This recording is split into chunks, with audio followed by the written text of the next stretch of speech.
রুকানা, রুকানা রে, আমি রসুল যদি তোমাকে কুস্তি খেলায় পরাজিত করতে পারি, তুমি কি আমি নবীর প্রতি ঈমান আনবে কিনা, আল্লাহর প্রতি ঈমান আনবে কিনা? রুকানা ডাক দিয়ে বললে, মুহাম্মদ, তুমি যদি আমাকে পরাজিত করতে পারো, আমি কথা দিলাম তোমার প্রতি ঈমান আনবো। সুবহানাল্লাহ। শুরু হয়ে গেল কুস্তি। নবীজি একটা পাক দিলেন, রুকানা নিচে পড়ে গেল আমার রসুল রুকানার বুকের উপরে। রুকানা চিন্তিত হয়ে গেল, ব্যাপারটা কি? এত বড় শক্তিশালী বীর আমি, আর সামান্য আব্দুল্লাহর পুত্র মুহাম্মদ আমাকে নিচে ফেলে দিল। মুহাম্মদ, হয়নি, কি করতে হবে? দ্বিতীয়বার আবার, ঠিক আছে, ও মুহাম্মদ, দ্বিতীয়বার তুমি যদি আমাকে পরাস্ত করতে পারো, আমি কথা দিলাম রে মুহাম্মদ, আমি তোমার প্রতি এবং তোমার আল্লাহর প্রতি ঈমান আনবো। ঠিক আছে রে রুকানা। আবার কুস্তি শুরু হয়ে গেল। দ্বিতীয়বার আবার রুকানা আমার নবীজির নিচে পড়ে গেলেন। বলি সুবহানাল্লাহ। রুকানা আরো বেশি চিন্তিত। ঘটনা কি? আরবের মধ্যে আমাকে পরাজিত করার মতো কোনো মানুষ নাই। আব্দুল্লাহর পুত্র মুহাম্মদ সামান্য, তার দেহ আমার তুলনায় কিছুই না। দুইবার আমাকে কুস্তি খেলায় পরাজিত করে ফেলল। ঠিক আছে, এবারও হয় নাই, 3 নাম্বার। তৃতীয়বার যদি তুমি আমাকে পরাজিত করতে পারো, আমি কথা দিলাম আমি রুকানা তোমার প্রতি ঈমান আনবো। নবীজি আমার আবারও রুকানাকে পরাজিত করে ফেললেন, বুকের উপরে চড়ে বসেছে।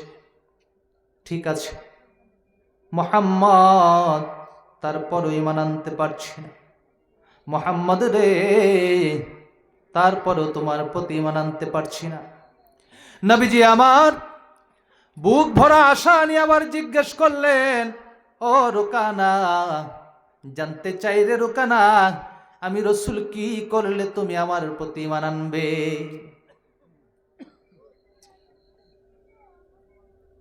এর চাইতে আশ্চর্যজনক কিছু যদি তোমাকে দেখায়, তুমি কি আমি নবীর প্রতি ঈমান আনবে কিনা, আমার আল্লাহর প্রতি ঈমান আনবে কিনা? ঠিক আছে মুহাম্মদ, দেখাও।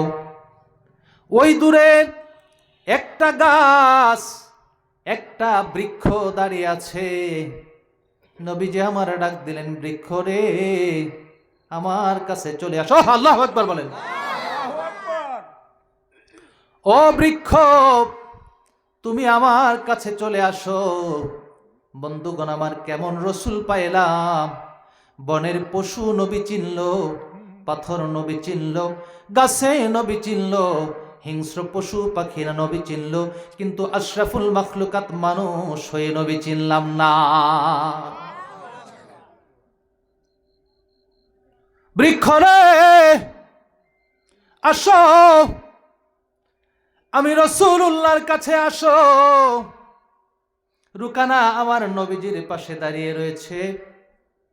গাছ তার জায়গা থেকে শিকড় সহ, আপনারা কি কোন গাছের শিকড় বলেন না, গাছের শিকড় সহ গাছ আমার নবীজির ডাকে সাড়া দিয়ে আমার নবীজির কাছে চলে আসলো। বলেন সুবহানাল্লাহ।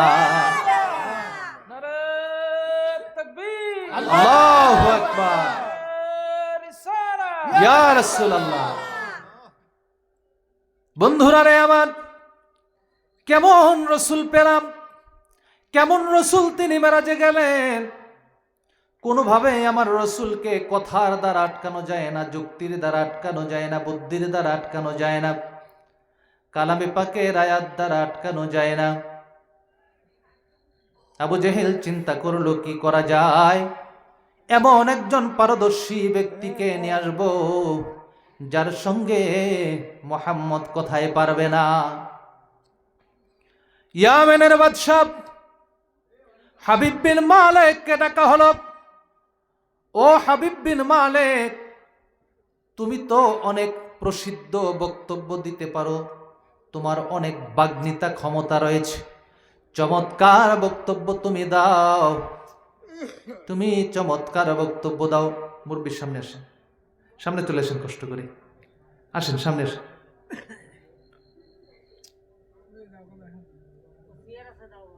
ও হাবিব বিন মালিক, তুমি তো অনেক চমৎকার বক্তব্য দাও, তোমার উপস্থিত বুদ্ধি অনেক ভালো। আব্দুল্লাহর ছেলে মুহাম্মদ, সে কি এক নতুন ধর্মের আমদানি করেছে, নাউযুবিল্লাহ বলেন। নতুন ধর্মের আমদানি করেছে, বাপ দাদার মুখের মধ্যে চুনকালি দিয়েছে, সমাজের ঐক্য নষ্ট করে ফেলেছে, মানুষের মধ্যে দ্বন্দ্ব ফ্যাসাদ লাগিয়ে দিয়েছে, মানুষের আত্মীয়তার সম্পর্ক নষ্ট করেছে, বংশের গৌরব নষ্ট করেছে, পুরাতন ধর্মের মুখে চুনকালি দিয়েছে। হাবিব বিন মালিক রে, তুমি আসো, তোমার সঙ্গে আব্দুল্লাহর পুত্র মুহাম্মদকে তর্কে লাগিয়ে দেব। ঠিক আছে আবু জাহেল, আমি আসব। হাবিব বিন মালিক সৈন্য সামন্ত নিয়ে, পায়েক পেয়াদা নিয়ে, লোকবল নিয়ে চলে আসলো আবু জাহেলের দরবারে। আবু জাহেলের দরবারে যখন উপস্থিত হয়ে গেল, বন্ধুরা আমার ছোট্ট করে বলি, হাবিব বিন মালিক আমার রসুলকে ডেকে বললেন, মুহাম্মদ, তোমার পূর্বে যত নবী রসুল এসেছে, মুহাম্মদ, প্রত্যেকটা নবী রসুল মুজিজা দেখানোর ক্ষমতা তাদের ছিল। মুহাম্মদ রে, তাদের মুজিজা জমিন পর্যন্ত প্রতিষ্ঠিত ছিল। ও মুহাম্মদ, তারা যা কিছু করেছে, মুসা নবীর হাতের লাঠি সাপ হয়ে যেত, তার লাঠির আঘাতে পাথর ফেটে 12টা ঝর্ণা হয়েছে, তার লাঠির আঘাতে লোহিত সাগরের মধ্যে 12টা রাস্তা হয়েছে। মুহাম্মদ রে, ঈসা নবী মাটি দিয়ে পুতুল বানাতো, মাটি দিয়ে পাখি বানাতো, সেই পাখিকে উড়ে যেতে বললে, ঈসা নবী সেই পাখিকে উড়ে যেতে বললে উড়ে যেত। ও মুহাম্মদ, তাদের ক্ষমতা ছিল জমিনের মধ্যে।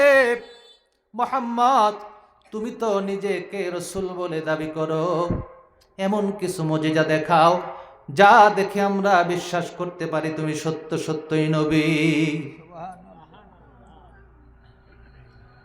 নবীজি আমার বুঝলেন হাবিব বিন মালিক অত্যন্ত দূরদর্শী মানুষ। হাবিব বিন মালিক রে, আমি রসুল যদি আকাশের মধ্যে মুজিজা দেখাতে পারি, তুমি বলেছো আমার পূর্বে সমস্ত নবী রসুলরা জমিনের মধ্যে মুজিজা দেখিয়েছে, অলৌকিক ঘটনা ঘটিয়েছে, আমি রসুল যদি আকাশের মধ্যে কোনো কিছু করে দেখাতে পারি, ও হাবিব বিন মালিক, তুমি ঈমান আনবে কিনা বলো সুবহানাল্লাহ। ঠিক আছে মুহাম্মদ, তোমার সম্পর্কে অনেক কথা শুনেছি, দেখাও দেখি আকাশে তুমি কি মুজিজা দেখাবে। পূর্ণিমার রাত, জ্যোৎস্নার রাত, আকাশের মধ্যে জ্যোৎস্নার চাঁদ, আমার রাসূল ডান হাতের শাহাদত আঙ্গুল মুবারক দ্বারা আকাশের চাঁদটাকে ইশারা করলেন। আল্লাহু আকবার বলে। বন্ধুরা রে আমার নবীজি তার ডান হাতের শাহাদত আঙ্গুল মুবারক দ্বারা যখন ইশারা করলেন, আকাশের পূর্ণিমার চাঁদ 2টা ভাগে বিভক্ত হয়ে পাহাড়ের 2 দিকে ছড়ে গেল। আল্লাহু আকবার বলেন। কেমন রসুল পেলাম আমরা।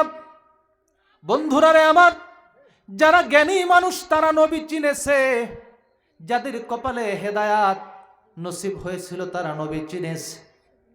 হাবিব বিন মালিক, তার ঈমানটা কিছুটা নবীর প্রতি নমনীয় হয়ে গেল। মুহাম্মদ রে, যেন তেন কথা নয়, তুমি মুহাম্মদ আঙ্গুল দ্বারা ইশারা করেছো, আর আকাশের চাঁদটা 2 ভাগে বিভক্ত হয়ে গেছে। ইকতারাবাতিস সাআ, অনশাক্কাল কমার, কিয়ামত আসন্ন, চাঁদ দ্বিখণ্ডিত হয়েছে, কোরআনে পাকে এসেছে। সুবহানাল্লাহ বলেন। নীল আর্মস্ট্রং উনি 1969 সালে চন্দ্র অভিযানে গিয়েছিলেন। Michael Collins, Neil Armstrong, Edwin Aldrin, তারা চাঁদে যখন অবতরণ করেছে, চাঁদে নামার পরে দেখলেন আমার রসুল যে চাঁদটাকে দুই ভাগে বিভক্ত করেছিলেন, সেই চাঁদের মধ্যে নদীর মতো ফাটল রেখাটা তখনও রয়েছে। আল্লাহু আকবার বলে। Neil Armstrong, Edwin Aldrin, Michael Collins তারা ফিরে আসলেন। নীল আর্মস্ট্রং ইসলাম সম্পর্কে গবেষণা শুরু করলেন। তিনি দেখলেন কোরআনে এই ঘটনা আছে। তিনি গোপনে গোপনে ঈমান এনে মুসলমান হয়ে গেলেন। বলে সুবহানাল্লাহ। বন্ধুরা রে আমার, গভীর মনোযোগ। আমার নবীজির শাহাদাত আঙ্গুলের ইশারায় আকাশের চাঁদ দ্বিখণ্ডিত হয়ে গেল। আবু জেহেল স্বচক্ষে দেখল, কিন্তু তার ঈমান নসিব হলো না। হাবিব বিন মালিক, ইয়ামেনের বাদশা, এইবার নবীজিকে ডাক দিয়ে বলল, ইয়া রাসূলুল্লাহ, প্রথমবার যখন আবু জেহেলের দরবারে এসেছিল তখন বলেছিল ইয়া মুহাম্মদ। সুবহানাল্লাহ বলেন। একটা ঘটনা যখন চাক্ষুষ দেখলো, এবার ডাক দিল ইয়া রাসূলুল্লাহ। সুবহানাল্লাহ বলেন। ইয়া রাসূলুল্লাহ, আমি আমার মনের মধ্যে একটা বাসনা নিয়ে আপনার কাছে এসেছি। নবী গো, আপনি যদি আমার মনের বাসনাটা পূর্ণ করে দেন, আমি কথা দিলাম আপনার প্রতি ঈমান আনব। নবীজি ডাক দিয়ে বললেন, রে হাবিব বিন মালিক, আমি জানি, আমি রাসূল জানি তুমি কোন নিয়ত করে এসেছো। সুবহানাল্লাহ বলেন। বন্ধুরা রে আমার, প্রশ্ন হলো, হাবিব বিন মালিক তো আমার নবীকে বলে নাই কোন নিয়ত নিয়ে এসেছে, কিন্তু আমার রসুল বলে দিলেন, হাবিব বিন মালিক রে, আমি রসুল জানি তুমি কি নিয়ত করে আমার কাছে এসেছো। বলেন সুবহানাল্লাহ।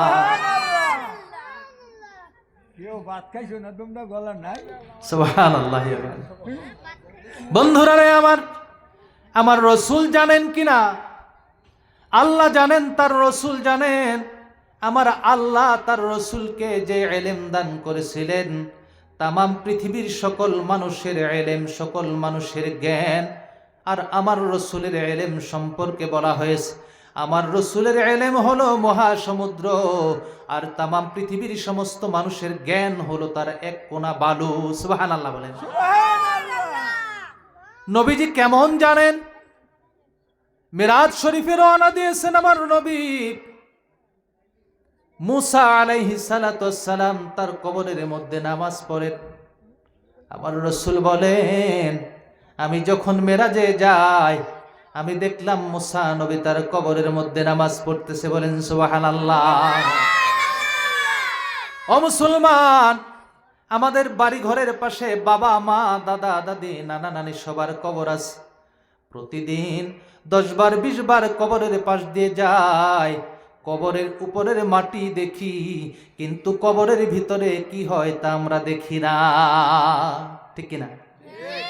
অথচ আমার রাসূল মেরাজে যান, মুসা নবী কবরের ভিতরে দাঁড়িয়ে নামাজ পড়েন, সেটা আমার রাসূল দেখেন। ভাইরা রে আমার, তারপরও আমাদের হুঁশ হয় না, জ্ঞান হয় না, আমরা নবীজিকে আমাদের মতো সাধারণ মনে করি। ঠিক কিনা? ও হাবিব বিন মালিক, তুমি শুনো, আমি জানি তোমার মনের খবর জানি। তোমার একটা জন্ম থেকে পঙ্গু একটা মেয়ে রয়েছে। হাবিব বিন মালিক রে, তুমি যখন ইয়ামেন থেকে রওনা দিয়েছো, তখন নিয়ত করেছো আমি নবীজির কাছে তুমি দাবি করবা তোমার মেয়েকে সুস্থ করে দেওয়ার জন্য। আমি রাসূল যদি তোমার মেয়েকে সুস্থ করে দিতে পারি, তাহলে তুমি আমার প্রতি ঈমান আনবা। ও হাবিব বিন মালিক, তুমি বাড়িতে যাও, যাও, যাও, গিয়ে দেখো তোমার মেয়েটা সম্পূর্ণ সুস্থ হয়ে গেছে। আল্লাহু আকবার বলে। হাবিব বিন মালিক চোখের পানি ছেড়ে দিয়ে আবু জেহেলের দরবার থেকে বের হয়ে চলে গেল। আবু জেহেল হাবা হাসমতের মতো তাকিয়ে রইল, কি রে, কি করার জন্য হাবিব বিন মালিক রে আনলাম, ইয়েমেনের বাদশা রে আনলাম, আমার কোনো লাভ হলো না, উল্টা দেখি সে ইমানদার হয়ে যাচ্ছে। সুবহানাল্লাহ বলে। বন্ধুরা রে আমার, নবী চিনল অনেকে, আবার কিছু মানুষ চিনল না। হাবিব বিন মালিক বাড়িতে চলে গেল। বাড়িতে যাওয়ার পরে তার মেয়ে ডাক দিয়ে বলে, ও বাবা, তুমি এসেছো, তুমি তো জানো না তুমি আসার আগে কি ঘটনা ঘটেছে। আব্বা গো, তুমি যখন সফরের মধ্যে ছিলা, সাদা পোশাক পরিহিত নুরানি চেহারার একজন মানুষ আমার ঘরে এসেছিল, আমার চোখে আমার মাথায় হাত বুলিয়েছে, সঙ্গে সঙ্গে আমি জন্ম থেকে যে পঙ্গু ছিলাম, আমার সমস্ত শরীরটা সুস্থ হয়ে গেছে। আমি জানতে চাইলাম আপনি কে? তিনি বললেন তিনি আখেরি নবী। আমি সঙ্গে সঙ্গে কালেমা পড়ে তার প্রতি ঈমান এনে মুসলমান হয়েছি। আল্লাহু আকবার। বাবা গো, ও বাবা, তুমি কি সেই নবীর প্রতি ঈমান এনেছো কিনা? হাবিব বিন মালিক মুসলমান হয়ে গেল। সুবহানাল্লাহ।